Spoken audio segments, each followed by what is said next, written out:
So the harvest is here now. See yourself in the field surrounded by wheat,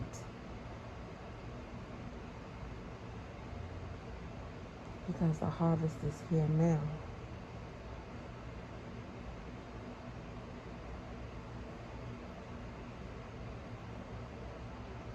Look at what you're agreeing to and check it if you have a mind state of, and I was having this mind state, and it's just, God just helped me so much in realizing that the harvest is here now.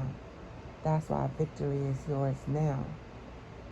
When I opened my Bible, God continued to bring me to the book of Joshua, as God is a God of instruction and order, correct? God gives you instructions.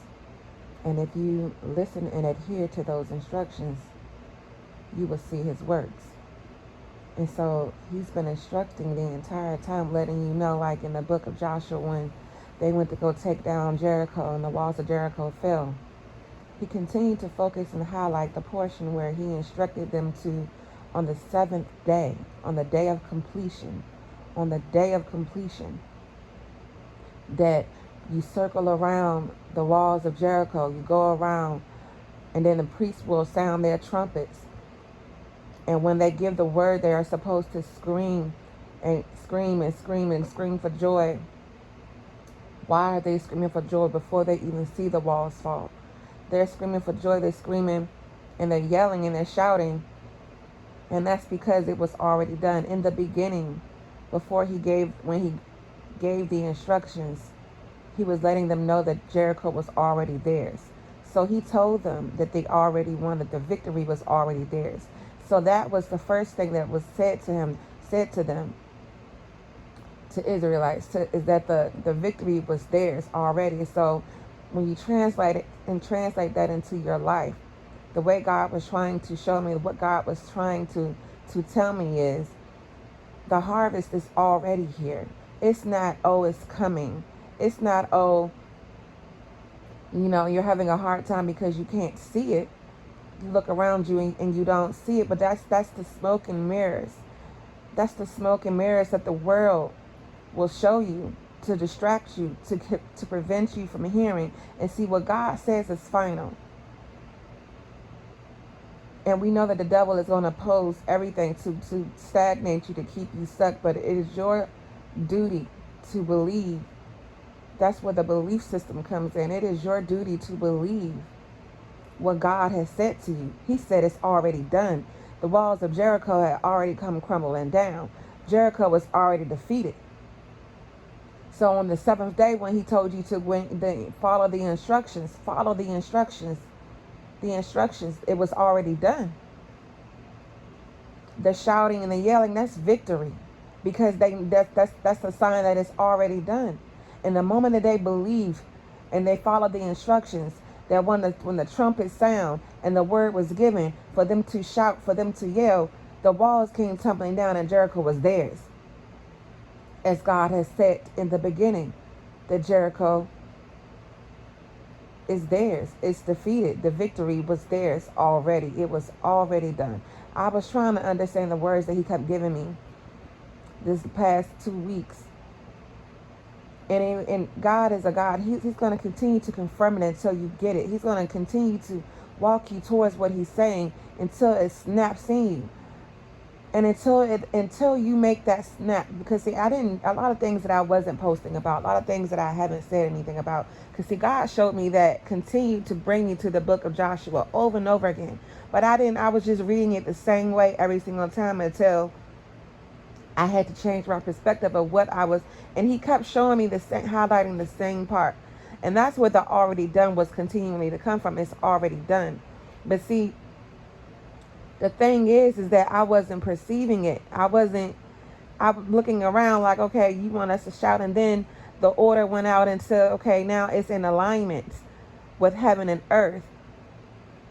But you are the person that you're standing in between it. And see, 2 weeks ago, I had a vision where God showed me an actual open door. it looks like, and the door, it looked like my front door in my living room was open, like it had opened. But I'm literally awake when I saw it. And I was actually in my kitchen cooking. And God gave me a vision of my front door being opening. Like the door was open, but see, it was open like it wasn't completely open. You understand? It was like, the door was, I wouldn't say cracked, but it was more than cracked open. It was open, but it wasn't like how a door, like as if a door wasn't even there, like you just see an open doorway. It was just open. And then as I lay here and and Jesus is speaking to me, well, they are speaking to me. And as they're continuing to guide me into what it is that he wants me to understand, he continued to show me things like birthday parties. Why? Because he was showing me celebration. He continued to show me. Last night I was out with my family. I went to a funeral. And after the funeral, with the family gathered together, and we were all together, communing together, speaking about, the past, us growing up, because I've had some of the same friends I had in my life for the last 20 plus years since the 6th grade. We still can come together and still reminisce on times of the past or whatever have you. So anyways, at some part of the night, we walked to the corner store. And as I'm walking to the corner store, there's fireworks.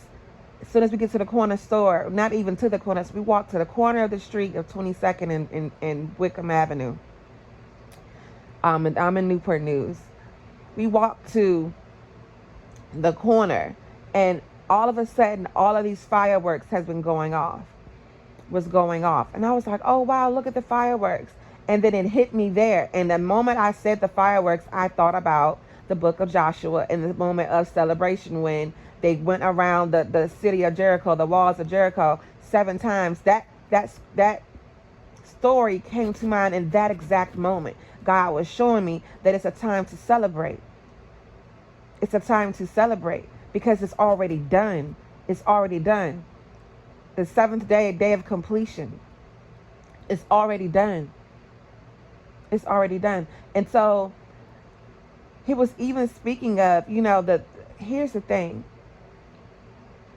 A lot of us are struggling because I was one. Until now, I declared and decreed that it is done. And I don't care what it looks like around me. I don't care that I'm still without a car. I don't care that I'm still sitting here waiting for my next instructions for X, Y, and Z. I don't care that I can't see it literally in the physical, because it's like the smoke and mirrors. It's what you're agreeing to.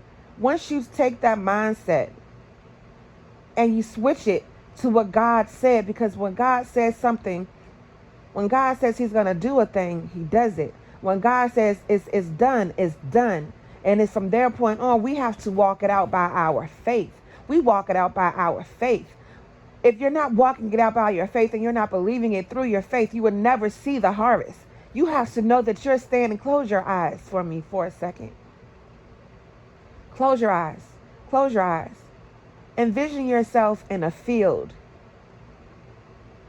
In a field of acres, just acres, miles and miles and miles long of your harvest. Of a harvest. You're in a field of wheat.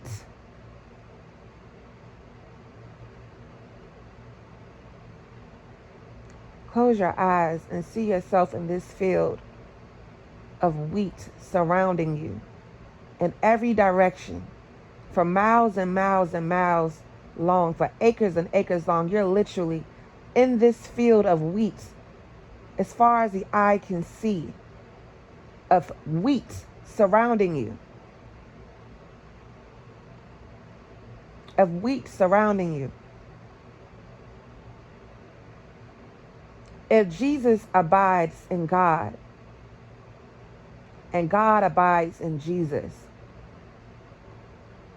and Jesus says he's abiding, and you allow Jesus to abide in you, you have God and Jesus abiding in you, inside of you, which means you can do all things. Which means you can do all things, which means it's already done. You declare and decree a thing that is done, and you ask God for your desires. You ask Jesus for your desires, and those desires are manifested through them abiding within you and you abiding within them. It's a collective. It's all one. You are now made whole. You are whole. You are one with Jesus and God and Jesus is a whole with you. You are abiding in each other. They live within you. So if Jesus can turn water into wine, because God was abiding within Jesus, and Jesus was abiding in God, and the miracles that are able to manifest because he said it out of his mouth, because he said it, you have to not only declare it and decree it, but you have to speak it. And when I continue to speak about speaking life into yourself, you have to speak this life into yourself. Speak your harvest amongst your life. Speak your harvest amongst your life. Say it is already done, and it is done. And believe it so. I don't care what it looks like. I don't care that you're riding a bus today to going to work.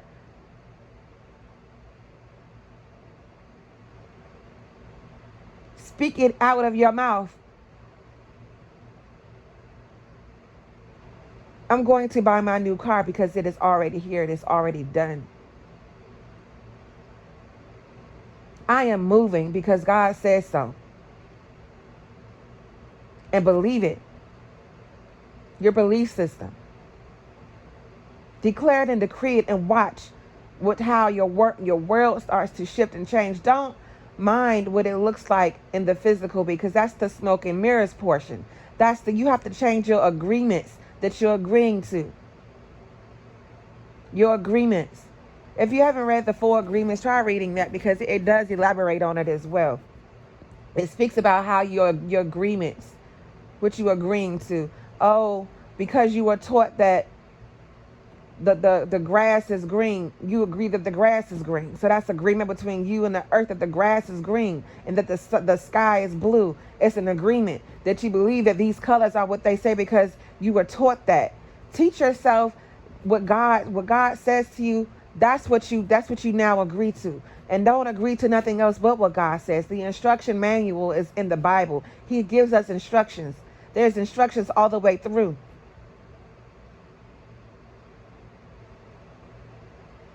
He brought me to the book of Ruth last night, and he kept highlighting instructions, how she had instructions,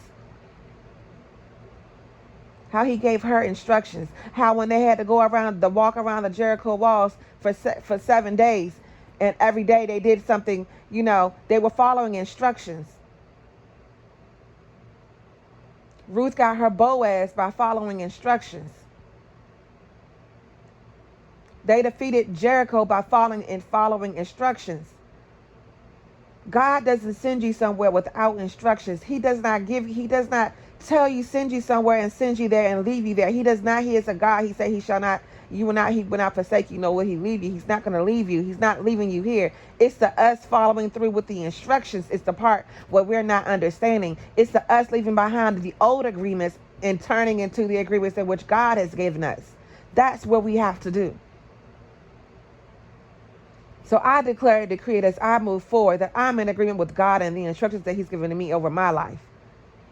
I'm in agreement that he says that victory is now and to celebrate now. That's an instruction. Celebrate now. Celebrate now. Cut your praise music on. Dance around the house. Declare and decree that your harvest is not later. It's not 3 months from now. It's not a week from now. You are living in your harvest right now. It is right now. It is right now. Not later, but now. You change your agreements. You start to agree with God. You start to agree with Jesus and the word and the instruction that he has given you. The manual is in the Bible. The instructions is already given. The word has gone out. It's time to celebrate. It's your birthday. It's Christmas. It's whatever you celebrate. Celebrate life. Celebrate that the time now that God said it is your harvest. Right now. Right now.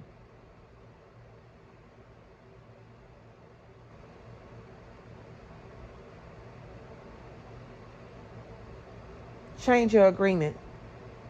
Close your eyes and see yourself in that field in every direction surrounded by harvest, and declare it and decree it and walk it out in your faith every day, every second, every minute, to where it oozes out of you that you know it. You have to know that you know that you know that it is right now and not later. It's harvest time. You guys be blessed.